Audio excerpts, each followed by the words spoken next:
Aos 7 anos, Lucas preferiu enfrentar a morte na neve a ficar em casa. Mas a luz que ele seguiu na tempestade não era apenas um abrigo aleatório. O homem que abriu aquela porta guardava um segredo de sangue que nem o próprio Lucas sabia que existia. Se você gosta de conteúdos como esse, inscreva-se no canal e ative o sininho para receber uma notificação sempre que tiver vídeo novo no canal. Agora ouça com atenção. A tempestade lá fora não era apenas um fenômeno climático. Era uma entidade viva, uma besta uivante que arranhava as paredes de madeira podre daquela casa isolada, como se quisesse entrar para cobrar uma dívida antiga. O vento batia contra o vidro fino da janela do quarto, fazendo-o vibrar em uma frequência que ecoava diretamente nos ossos de Lucas. Ele estava encolhido na cama, um montinho quase invisível sob um cobertor que cheirava a mofo e a esquecimento, com os joelhos puxados contra o peito magro, tentando conservar o pouco calor que seu corpo de 7 anos ainda conseguia gerar. O quarto estava imerso em uma escuridão quase absoluta, quebrada apenas pelos clarões ocasionais de relâmpagos distantes que desenhavam sombras grotescas nas paredes descascadas, sombras que pareciam dançar e se alongar como dedos longos e acusadores tentando alcançá-lo. Mas não era a tempestade que mantinha Lucas acordado. O trovão era barulhento, sim, mas era um barulho natural, um barulho de Deus. O que fazia o coração do menino bater descompassado, como o de um passarinho preso na mão de um gigante, era o silêncio que vinha do andar de baixo. Ou melhor, a interrupção desse silêncio. Eram os passos. Passos pesados, arrastados, irregulares. O som da bota de couro batendo contra o assoalho de madeira no corredor principal. Aquele som era o prelúdio do terror. Lucas conhecia o ritmo daqueles passos melhor do que conhecia a própria respiração. Eram os passos do homem que ele era obrigado a chamar de pai, embora aquela palavra tivesse perdido todo o seu significado de proteção e carinho, transformando-se em um sinônimo de dor e imprevisibilidade. Lucas prendeu a respiração, seus pulmões queimando com a necessidade de ar, mas o medo paralisava seu diafragma. Ele ouviu o som inconfundível de uma garrafa batendo contra a mesa da cozinha, seguido de um resmungo rouco e ininteligível. O cheiro, mesmo à distância e através da porta fechada do quarto, parecia se infiltrar pelas frestas. Aquele odor acre de álcool barato, suor velho e tabaco que impregnava a casa e a alma de Lucas. A cada noite, a rotina era uma roleta russa. Às vezes, o homem apenas bebia até desmaiar no sofá, e a casa mergulhava em um silêncio tenso até o amanhecer. Outras vezes, porém, a raiva borbulhava nele como um vulcão, e ele subia as escadas. Hoje o ar parecia mais pesado, carregado de uma eletricidade estática que arrepiava os cabelos da nuca do menino. Ele olhou para o lado, para a pequena mesa de cabeceira, onde repousava seu único tesouro, uma fotografia amassada e desbotada de sua mãe. Ela sorria na foto, um sorriso que Lucas lutava desesperadamente para manter vivo em sua memória, mas que a cada dia parecia mais distante, como um sonho que se dissolve ao acordar. Ela se fora há 2 invernos, e com ela, todo o calor do mundo havia desaparecido, deixando Lucas sozinho naquele deserto gelado, à mercê de um homem que via no menino apenas um fardo, um lembrete constante de uma felicidade que ele não sabia sustentar. Uma decisão começou a se formar na mente de Lucas, não como um relâmpago, mas como uma semente que finalmente rompe a casca dura sob a pressão do solo. Ele não podia ficar. Se ficasse, algo dentro dele se quebraria naquela noite. Algo que talvez nunca mais pudesse ser consertado. Ele olhou para a janela novamente. A neve caía em lençóis brancos e furiosos, acumulando-se no peitoril. O mundo lá fora era a morte branca. Mas dentro daquela casa, a morte tinha um rosto, um nome e um cinto de couro. Lucas afastou o cobertor com um cuidado cirúrgico, cada movimento calculado para não fazer o estrado da cama ranger. O frio do quarto o atingiu imediatamente. Uma bofetada gelada que fez sua pele se contrair e seus dentes quererem bater, mas ele trincou o maxilar com força, recusando-se a fazer qualquer som. Seus pés descalços tocaram o chão de madeira e a sensação foi como pisar em lâminas de gelo. Ele não tinha meias quentes. As que usava estavam furadas nos calcanhares e nos dedões, oferecendo pouca proteção contra o inverno implacável. Ele se moveu na ponta dos pés até o canto onde escondia sua mochila escolar. Com mãos trêmulas, não apenas pelo frio, mas pela adrenalina que inundava seu pequeno corpo, ele pegou a mochila. Estava vazia, exceto por um caderno e um lápis. Ele hesitou, olhando para a cômoda. Havia um suéter de lã, velho e grande demais para ele, que pertencera à sua mãe. Ele o vestiu por cima da camiseta fina de pijama. O cheiro dela já havia desaparecido do tecido, substituído pelo cheiro de poeira, mas a lã pinicava sua pele de uma maneira que parecia um abraço áspero. Ele calçou seus tênis. Eram tênis de verão, de lona fina, com a sola gasta e descolando na frente. Ele sabia, com a sabedoria instintiva das crianças que sofrem, que aqueles sapatos não eram páreo para a neve, mas eram tudo o que ele tinha. Ele amarrou os cadarços com força, tanta força que seus dedos ficaram brancos, como se amarrar os sapatos pudesse também amarrar sua coragem para que ela não fugisse. Ele pegou a foto da mãe, beijou o papel frio e a colocou no bolso interno do casaco, bem perto do coração. "Me ajude, mamãe", ele sussurrou, um som tão baixo que nem o vento lá fora poderia ter ouvido. A janela era o maior obstáculo. A madeira estava inchada pela umidade e congelada pelo tempo. Lucas colocou as mãos sob o caixilho e empurrou para cima. Nada. Estava emperrada. O pânico subiu por sua garganta, um gosto metálico e amargo. Ele tentou novamente, colocando todo o peso de seu corpo magro no movimento. A madeira gemeu. Foi um som agudo, um chiado de protesto que pareceu soar como um tiro no silêncio da casa. Lucas congelou, seus olhos arregalados fixos na porta do quarto. Ele ouviu os passos lá embaixo pararem. O silêncio se estendeu por segundos que pareceram horas, cada batida do seu coração ecoando em seus ouvidos como um tambor de guerra. "O que foi isso?" A voz grossa do homem rugiu lá de baixo. Lucas não respirou. Ele se tornou uma estátua de medo. Depois de um momento, ouviu-se o som de uma cadeira sendo arrastada e o tilintar da garrafa novamente. O homem não subiria. Não agora. Era a chance. Com uma lágrima de esforço escorrendo pelo rosto, Lucas empurrou a janela mais uma vez, mordendo o lábio até sentir gosto de sangue. A janela cedeu, abrindo-se o suficiente para ele passar. O vento invadiu o quarto com uma violência chocante.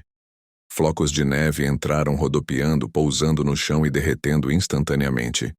O ar era tão frio que doía respirar, como se ele estivesse inalando cacos de vidro. Lucas não olhou para trás. Ele não olhou para a cama onde chorara tantas noites, nem para os brinquedos quebrados no canto. Ele subiu no peitoril, sentindo a neve molhar seus joelhos através da calça fina. O telhado da varanda ficava logo abaixo. Ele já tinha imaginado essa fuga 1000 vezes em sua cabeça, mas a realidade era muito mais aterrorizante. A telha estava escorregadia, coberta por uma camada de gelo traiçoeira. Ele desceu as pernas, tateando até encontrar apoio. Quando soltou a janela, ele escorregou. O mundo girou. Ele deslizou pelo telhado inclinado, raspando as mãos na telha áspera e gelada, tentando desesperadamente se segurar. Ele caiu na neve fofa do jardim com um baque surdo. A neve amorteceu a queda, mas o frio foi instantâneo e total. A neve entrou por dentro de suas roupas, no pescoço, nas mangas, nos tornozelos. Era como ser mergulhado em água gelada. Ele se levantou rapidamente, ignorando a dor no cotovelo onde batera. Ele precisava correr. A floresta começava a poucos metros dali. Uma muralha negra de pinheiros antigos que se agitavam ao vento como gigantes furiosos. Lucas correu. Seus pés afundavam na neve até a canela a cada passo, exigindo um esforço hercúleo para serem retirados. O vento uivava em seus ouvidos, abafando qualquer outro som, mas em sua mente, ele podia ouvir a porta da frente da casa se abrindo. Ele imaginava o homem parado na varanda, a silhueta recortada contra a luz amarela do corredor, gritando seu nome com raiva. Essa imagem, real ou imaginada, era o combustível que movia suas pernas fracas. Ele entrou na floresta e a escuridão o engoliu. Aqui, sob a copa das árvores, a neve era menos profunda, mas o frio parecia mais intenso, mais concentrado. As árvores bloqueavam o vento direto, mas criavam um labirinto de sombras e ruídos assustadores. Galhos estalavam sob o peso da neve como ossos quebrando. Corujas, ou talvez coisas piores, piavam na escuridão. Lucas não parava. Ele não sabia para onde estava indo, apenas sabia que precisava se afastar daquela casa. Cada metro que ele colocava entre si e seu padrasto era uma pequena vitória, mas o custo físico era devastador. 15 minutos depois, a adrenalina começou a diminuir e a realidade brutal da hipotermia começou a se instalar. Seus tênis de lona estavam encharcados, transformados em blocos de gelo em torno de seus pés. Ele já não sentia os dedos. Era uma sensação estranha, como se seus pés tivessem sido substituídos por pedaços de madeira morta. A dor inicial do frio agudo havia dado lugar a um formigamento doloroso e agora, a uma dormência perigosa. Suas pernas tremiam violentamente, não apenas de medo, mas porque seu corpo estava tentando desesperadamente gerar calor. Seus dentes batiam com tanta força que sua mandíbula doía. Ele abraçou o próprio corpo, curvando-se contra o vento que parecia encontrar caminhos através das árvores para açoitá-lo. Só mais um pouco. Ele sussurrava para si mesmo, sua voz saindo como uma nuvem de vapor branco que desaparecia instantaneamente. Você é forte, Lucas. A mamãe disse que você é forte. A floresta parecia infinita. As árvores eram todas iguais, troncos negros e retorcidos que pareciam observá-lo com indiferença cruel. O terreno começou a subir, uma colina. Subir exigia mais energia, energia que Lucas não tinha. Ele tropeçou em uma raiz escondida sob a neve e caiu de cara no chão branco. A neve queimou seu rosto. Ele ficou ali deitado por um momento, a vontade de fechar os olhos sendo quase irresistível. A neve parecia macia, quase convidativa. Se ele apenas fechasse os olhos por um minuto, talvez o frio parasse de doer. Talvez ele pudesse sonhar com um lugar quente, com uma lareira, com sopa quente. Não! Ele gritou mentalmente, forçando-se a levantar. Ele lembrou das histórias que sua mãe contava sobre pessoas que dormiam na neve e nunca mais acordavam, transformando-se em estátuas de gelo. Ele não queria ser uma estátua. Ele queria viver. Com um gemido de esforço, ele se empurrou para cima, suas mãos vermelhas e inchadas, a pele rachada pelo frio começando a sangrar levemente nos nós dos dedos. Ele continuou a caminhar, mas seu passo agora era um arrastar penoso. O tempo parecia ter se dilatado. O que poderiam ter sido horas pareciam dias. A fome que ele havia ignorado devido ao medo voltou com força total. Um buraco vazio em seu estômago que doía fisicamente. Ele pegou um punhado de neve limpa e colocou na boca. Ajudou com a sede, mas fez seu corpo esfriar ainda mais por dentro. Sua visão começou a ficar turva nas bordas. As sombras das árvores pareciam se mover, transformando-se em monstros, em lobos, na figura do seu padrasto. Ele balançou a cabeça para afastar as alucinações, mas elas persistiam. O vento parecia sussurrar seu nome. Lucas! Volte. Volte. Ele tapou os ouvidos com as mãos congeladas. Não vou voltar. Nunca mais. Ele soluçou, as lágrimas congelando em suas bochechas antes mesmo de chegarem ao queixo, formando pequenas trilhas de gelo em sua pele pálida. De repente, o terreno mudou. A floresta densa começou a rarear. Ele chegou a uma clareira, ou talvez fosse o topo da colina. O vento aqui era impiedoso, sem as árvores para barrá-lo. Ele atingiu Lucas com a força de um trem de carga, quase o derrubando. Ele teve que se inclinar para a frente para não ser arrastado. E foi então, no meio daquele turbilhão branco e caótico, que ele viu. Ou pensou ter visto. Uma luz. Era minúscula, um ponto amarelo trêmulo na vastidão cinza e branca. Estava longe, do outro lado de um pequeno vale. Poderia ser uma estrela? Não. O céu estava coberto de nuvens pesadas. Poderia ser um reflexo? Não havia lua. Era uma luz artificial. Uma janela. Uma casa. A esperança que estava quase extinta em seu peito acendeu-se novamente, uma brasa fraca soprando contra a tempestade. Lá, ele apontou com um dedo trêmulo. Tem alguém lá. A descida em direção à luz foi a parte mais difícil da jornada. Suas pernas já não respondiam aos seus comandos. Ele funcionava no piloto automático, movido apenas pelo instinto de sobrevivência primitivo. Ele escorregava, caía, rolava, se levantava, caía de novo. A cada queda, levantar-se demorava mais um segundo. O frio havia penetrado até a medula de seus ossos. Ele já não sentia o nariz, nem as orelhas. Ele sabia que isso era ruim. Muito ruim. A luz parecia se aproximar e se afastar ao mesmo tempo. Uma miragem cruel. Ele começou a conversar com a mãe em voz alta. Mãe, você está vendo? Tem uma luz. Eu vou chegar lá. Você vai ver. Eu vou beber chocolate quente. Você lembra como fazia chocolate quente? Com canela. Eu sinto o cheiro da canela. O cheiro não existia. Era apenas seu cérebro moribundo tentando confortá-lo. Mas para Lucas, era real. Ele finalmente chegou à base do vale. Diante dele, uma cerca de madeira velha parcialmente soterrada pela neve. E além da cerca, a estrutura. Não era uma casa comum. Parecia uma cabana antiga, feita de troncos grossos e escuros com uma chaminé de pedra de onde saía uma fumaça cinza que era rapidamente dispersada pelo vento. A luz vinha de uma pequena janela lateral. Lucas tentou escalar a cerca, mas seus braços não tinham força para puxar seu corpo. Ele se arrastou por baixo da viga inferior, ralando as costas na madeira áspera. Ele estava no quintal agora. A neve aqui estava limpa, sem pegadas. Ninguém saíra dali recentemente. O medo voltou a se misturar com a esperança. E se quem morasse ali fosse mau? E se fosse outro gigante furioso? E se fosse uma bruxa, como nos contos de fadas?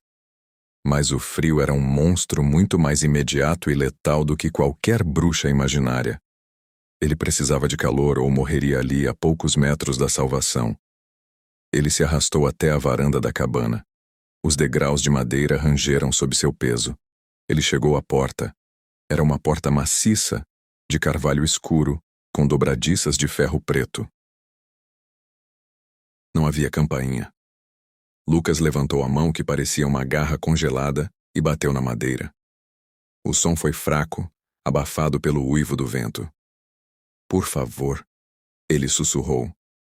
Ele bateu de novo, um pouco mais forte desta vez, usando o resto de suas forças. Nenhuma resposta. O desespero tomou conta dele. Ele encostou a testa na madeira fria da porta e começou a chorar. Um choro silencioso e convulsivo. Ele escorregou lentamente até ficar sentado no capacho áspero, abraçando os joelhos. Sua consciência começou a oscilar. A escuridão nas bordas de sua visão começou a fechar o cerco. O frio deixou de ser doloroso e começou a ser confortável, quente. Ele sentiu um sono profundo e pesado. Vou dormir só um pouquinho aqui, pensou ele. Só até eles abrirem. A cabeça de Lucas tombou para o lado. A última coisa que ele viu foi a neve caindo sobre seus tênis de lona, cobrindo-os lentamente de branco, apagando a cor azul desbotada do tecido. O tempo passou. Não se sabe quanto. Poderiam ter sido minutos ou segundos.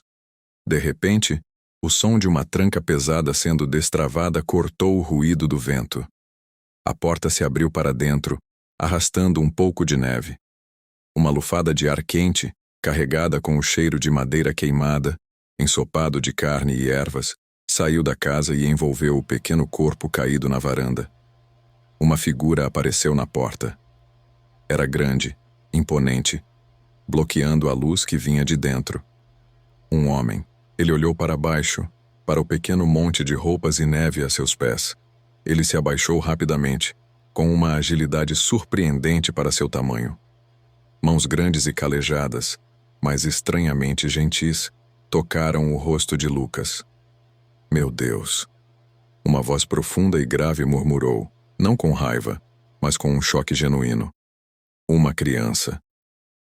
O homem pegou Lucas nos braços como se ele fosse feito de penas. O menino estava gelado, rígido.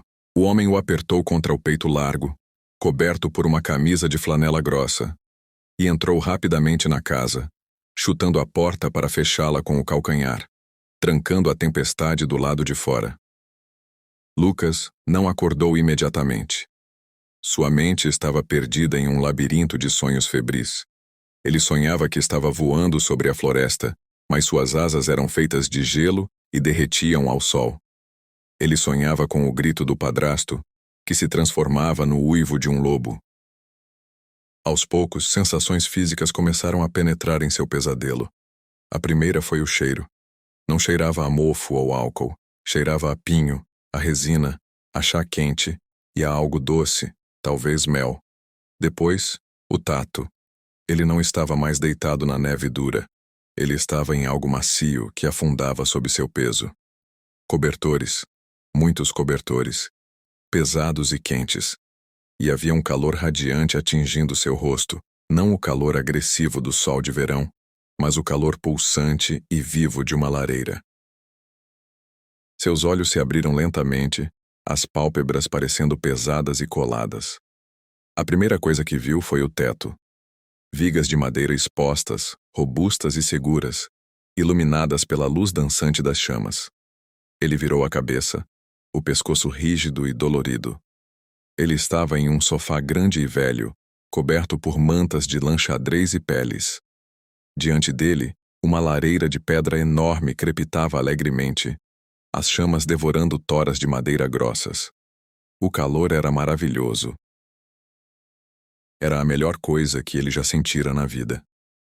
Ele tentou se mover, mas seu corpo parecia alheio à sua vontade. Suas mãos e pés formigavam intensamente, uma dor aguda e picante, sinal de que o sangue estava voltando a circular. Ele soltou um gemido baixo. Imediatamente, uma sombra se moveu no canto da sala. Lucas se encolheu, o instinto de medo assumindo o controle instantaneamente. Ele tentou recuar para dentro do sofá, seus olhos arregalados de terror. Não me bate, ele sussurrou, a voz rouca e fraca. A figura parou. O homem levantou as mãos abertas, palmas para frente, num gesto universal de paz. Ele se aproximou devagar, entrando na luz da lareira. Não era o padrasto. Era um homem velho, ou pelo menos parecia velho. Tinha uma barba branca e espessa que cobria metade do rosto, e cabelos grisalhos e desgrenhados. Seu rosto era marcado por rugas profundas, como mapas de uma vida longa e difícil. Mas seus olhos eram a coisa mais surpreendente. Eram azuis, claros e límpidos, e estavam cheios de uma preocupação úmida e terna. Calma, pequeno. Calma, disse o homem, sua voz grave ressoando no peito como um violoncelo. Ninguém vai te bater aqui. Você está seguro. Ele se ajoelhou ao lado do sofá, mantendo uma distância respeitosa. Você estava quase congelado lá fora. Sabe o susto que me deu? Achei que fosse um gnomo da floresta batendo na minha porta. O homem tentou um sorriso leve para tranquilizar o menino. Lucas olhou para ele desconfiado, analisando cada microexpressão em busca de ameaça. Era assim que ele sobrevivia, lendo os adultos. Mas neste rosto, ele não encontrava a tensão da raiva, nem o brilho turvo da embriaguez. Encontrava apenas uma serenidade triste e acolhedora. Onde eu estou? Lucas perguntou, olhando ao redor. A sala era cheia de objetos estranhos. Havia esculturas de madeira por toda parte. Ursos, águias, lobos, todos talhados com uma perfeição impressionante. Havia ferramentas penduradas nas paredes, mas não pareciam armas. Pareciam instrumentos de criação. Você está na minha casa, respondeu o velho. Me chamo Elias. E você, pequeno viajante da neve, tem nome? Lucas hesitou. Dar seu nome era dar poder. Mas o calor da lareira e a voz suave de Elias estavam derretendo suas defesas. Lucas, ele disse. Lucas, repetiu Elias, como se estivesse provando a palavra. Um nome forte. Significa o que traz luz. E você certamente trouxe alguma coisa para esta noite escura, nem que seja um susto para este velho coração.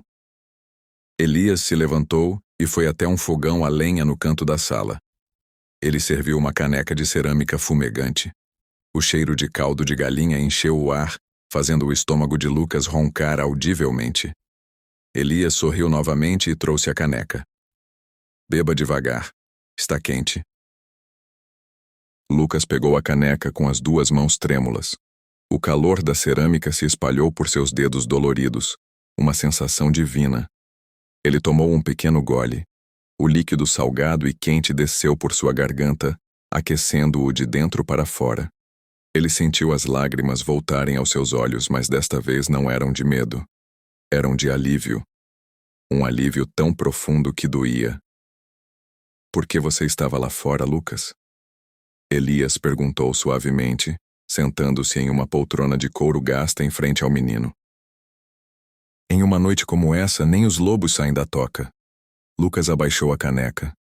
As memórias da casa, do padrasto, da janela, tudo voltou como uma onda escura. Ele olhou para o fogo. Eu fugi, ele disse simplesmente. Ele tem passos pesados. Lucas não precisou explicar mais. Elias, com sua sabedoria silenciosa, entendeu. Ele viu as marcas leves no pescoço do menino, a magreza excessiva, o olhar de animal acuado. Curta esse vídeo e já deia nos comentários de onde você está acompanhando essa história emocionante. O velho assentiu lentamente, uma sombra de tristeza passando por seus olhos claros. Passos pesados não entram aqui, Lucas, disse Elias com uma firmeza repentina, sua voz adquirindo um tom de aço que fez Lucas olhar para ele com surpresa. Esta cabana é velha, mas as paredes são grossas e a tranca é forte. E eu... Ele olhou para as próprias mãos grandes. Eu já lidei com muitos tipos de monstros na minha vida. Nenhum deles passa por aquela porta sem o meu convite. Lucas olhou para Elias. Pela primeira vez em anos, ele sentiu que aquela promessa poderia ser verdadeira. Ele olhou para a janela onde a tempestade ainda rugia, impotente contra a segurança daquela cabana estranha. Elias? Lucas chamou. Sim, filho. Você mora sozinho? Elias olhou ao redor da sala cheia de esculturas silenciosas. Moro. Há muito tempo. Eu costumava ter uma família. Mas o destino é um rio estranho, Lucas. Às vezes ele tira, às vezes ele dá. Por muitos anos ele só tirou de mim. Mas hoje...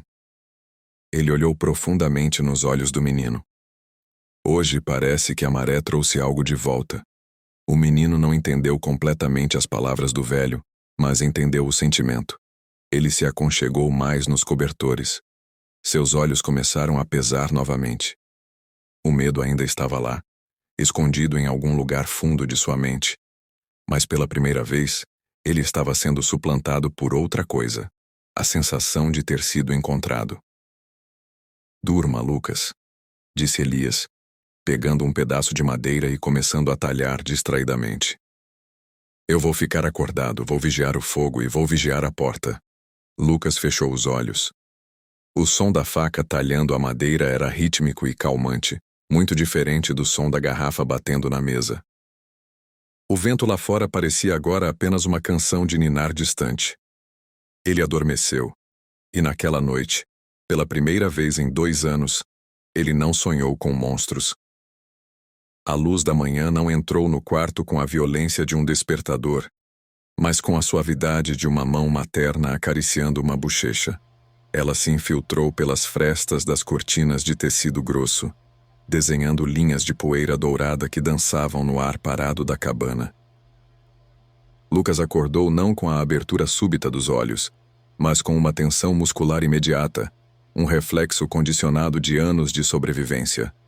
Seu corpo se contraiu em posição fetal, esperando o grito, o baque da porta, o som da fivela do cinto tilintando. Mas o som que chegou aos seus ouvidos foi o crepitar suave de brasas moribundas reacendidas e o chiado rítmico de uma chaleira. Não havia cheiro de álcool velho. Havia cheiro de café fresco, forte e terroso, misturado com o aroma adocicado de pão sendo tostado na chapa de ferro. Lucas abriu os olhos, piscando contra a claridade. Por um segundo aterrorizante, a amnésia do sono o fez esquecer onde estava. Mas então ele viu as vigas de madeira, as cabeças de animais esculpidas e a manta xadrez pesada. A memória da noite anterior caiu sobre ele como uma avalanche, mas desta vez não era fria. Ele estava vivo. Ele estava seco. E o mais inacreditável de tudo, ele estava quente. Ele mexeu os pés sob as cobertas. Eles doíam, uma dor pulsante e profunda, como se alguém estivesse martelando seus dedos de dentro para fora. Era o sangue retornando, lutando contra o dano do gelo. Ele se sentou devagar, o sofá de couro velho rangendo sob seu peso insignificante. No canto da sala, de costas para ele, estava Elias. O velho parecia ainda maior à luz do dia. Seus ombros eram largos como o tronco de um carvalho antigo, cobertos por uma camisa de flanela vermelha desbotada. Ele estava parado diante do fogão a lenha. "O pão está quase pronto", disse Elias, sem se virar. A voz dele era um estrondo baixo, como um trovão distante. Lucas sobressaltou-se. Eu não queria incomodar." Lucas sussurrou, a voz ainda rouca. Elias virou-se lentamente. Em suas mãos ele segurava um prato com 2 fatias grossas de pão caseiro, com manteiga derretendo, e uma caneca fumegante. O rosto do velho, iluminado pelo sol da manhã, era um mapa de rugas profundas, mas seus olhos azuis brilhavam com uma gentileza que desarmou Lucas. "Você nunca incomoda quando acorda, Lucas. O incômodo é o silêncio de uma casa vazia. Venha, você precisa comer." Elias colocou o prato na pequena mesa de centro diante do sofá. Lucas olhou para a comida. Seu estômago deu um nó doloroso de fome. Ele deslizou do sofá, mancou até a mesa, a dor nos pés o fazendo estremecer. Ele pegou o pão e mordeu. O sabor da manteiga salgada e do pão quente foi avassalador. A neve cobriu tudo lá fora, disse Elias, sentando-se em sua poltrona e pegando um pedaço de madeira para talhar. Seus rastros sumiram. O vento fez o trabalho de limpeza. Ninguém vai achar o caminho que você fez. Lucas parou de mastigar, os olhos arregalados. Ele é muito bravo, disse Lucas, a voz sumindo. Ele tem uma caminhonete. Ela faz barulho. Caminhonetes não sobem este morro com 1 metro de neve, filho. E mesmo que subissem... Elias parou de talhar. Esta terra é minha. As árvores me conhecem. Quem vier aqui com maldade vai descobrir que a floresta não é hospitaleira. Deixe-me ver seus pés, disse Elias, guardando a faca. Lucas hesitou, mas estendeu as pernas. Elias se ajoelhou e retirou as meias úmidas. Os pés do menino estavam inchados com manchas vermelhas. "Chilblains", murmurou Elias. Chegou perto, Lucas, muito perto. Ele foi até uma prateleira, pegou uma pomada esverdeada e começou a massagear os pés de Lucas. Enquanto Elias trabalhava em seus pés, Lucas começou a olhar ao redor. Seus olhos pousaram em uma prateleira alta, acima da lareira. Havia uma foto lá. A única foto na casa inteira, em uma moldura de madeira escura. Nos dê uma força. E curta esse vídeo para alcançar mais pessoas como você que também gosta de conteúdos como esse. Mostrava uma mulher jovem, rindo, com um bebê nos braços. Havia algo naquela mulher. O formato dos olhos, o sorriso aberto. Lucas sentiu um aperto no peito, uma familiaridade estranha. Quem é ela? Perguntou Lucas. Elias parou. Suas mãos congelaram nos pés do menino. Ele olhou para a foto e um véu de tristeza profunda desceu sobre seu rosto. Aquela é a razão pela qual eu vivo nesta cabana. O nome dela era Helena. E o bebê era meu filho, Gabriel. Lucas sentiu o peso daquelas palavras. Eles foram embora? Um acidente. O destino os levou em uma noite e me deixou aqui. Elias continuou a massagem, mas com um olhar distante. Minha mãe também morreu, disse Lucas baixinho. O nome dela era Clara. Elias levantou os olhos abruptamente. Qual era o nome da sua mãe, menino? Lucas levou a mão ao bolso interno do casaco e tirou a foto amassada.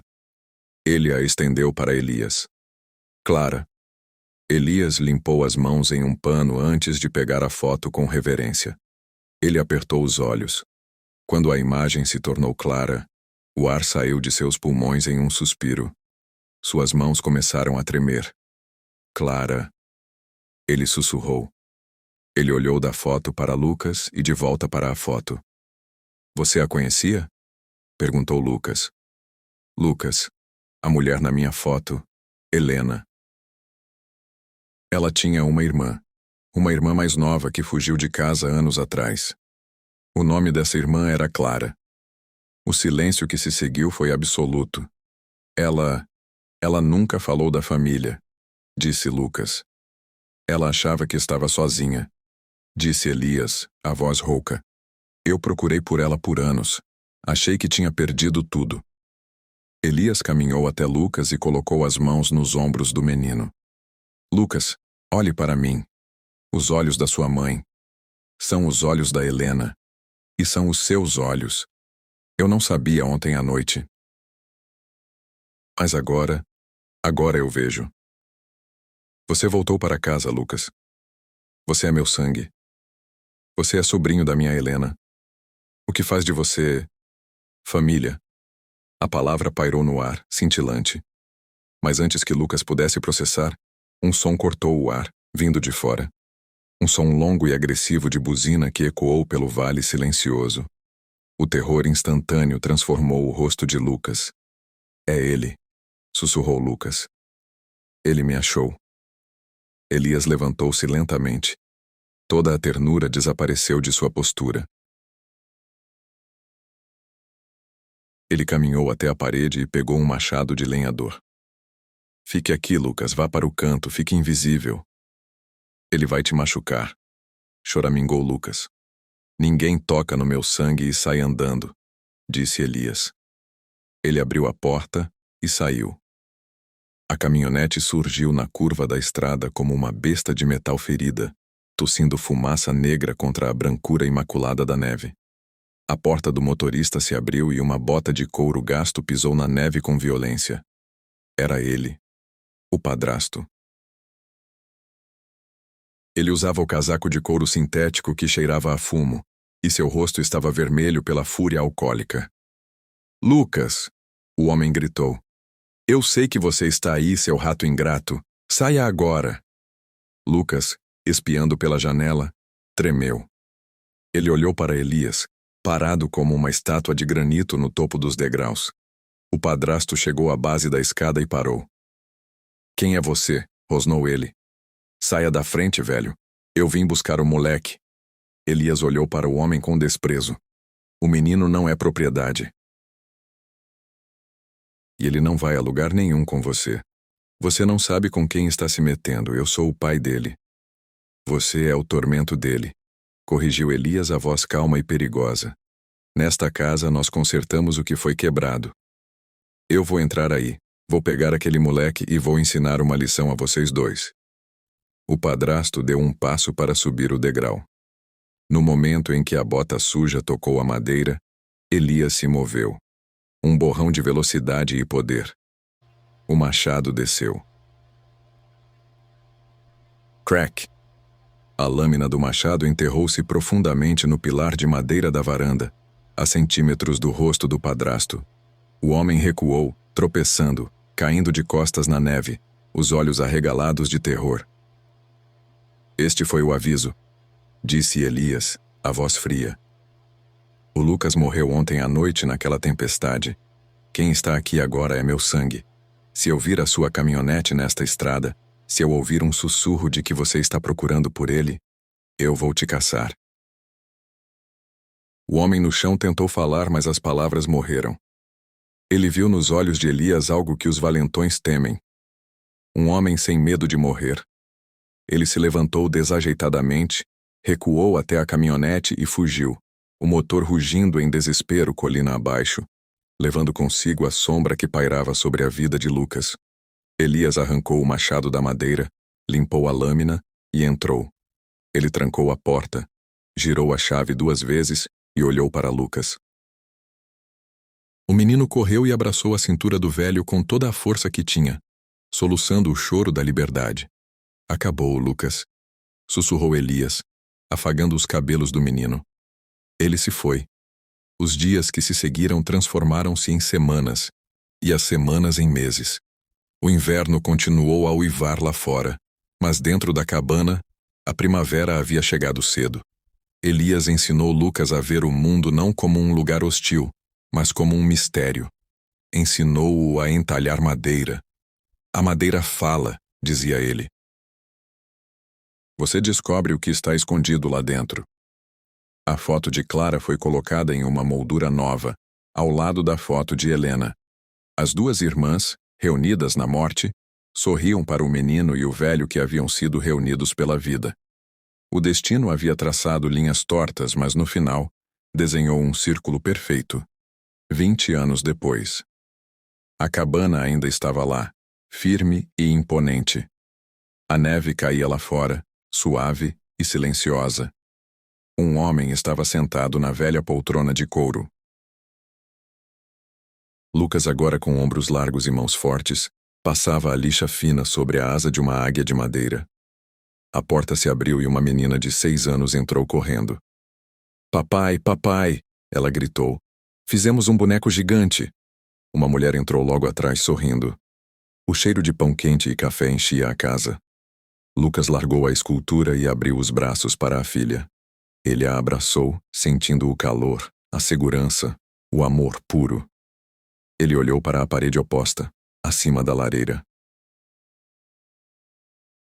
Lá estava o velho machado polido e aposentado. E logo abaixo dele uma foto. Um homem velho de barba branca e olhos gentis, segurando a mão de um menino magro que sorria timidamente. Elias havia partido há 3 invernos, mas a saudade era grata, não dolorosa. Lucas beijou a testa da filha. Ele se lembrou daquela noite 20 anos atrás, do frio que queimava. Mas agora, olhando para sua família, ele entendia. O destino não o tinha abandonado na tempestade. O destino o tinha guiado através dela. Onde outros viam frio e morte, Lucas via apenas o cobertor branco que o trouxera para casa. Obrigado, tio Elias. Ele sussurrou para o silêncio da sala. Obrigado por deixar a luz acesa. Obrigado por ter acompanhado até aqui. Conta pra gente o que você achou dessa história vitoriosa e cheia de emoção. Deixa seu like e se inscreva no canal. Compartilhe com um amigo ou familiar que também gosta de ouvir essas histórias magníficas. Te espero no próximo vídeo.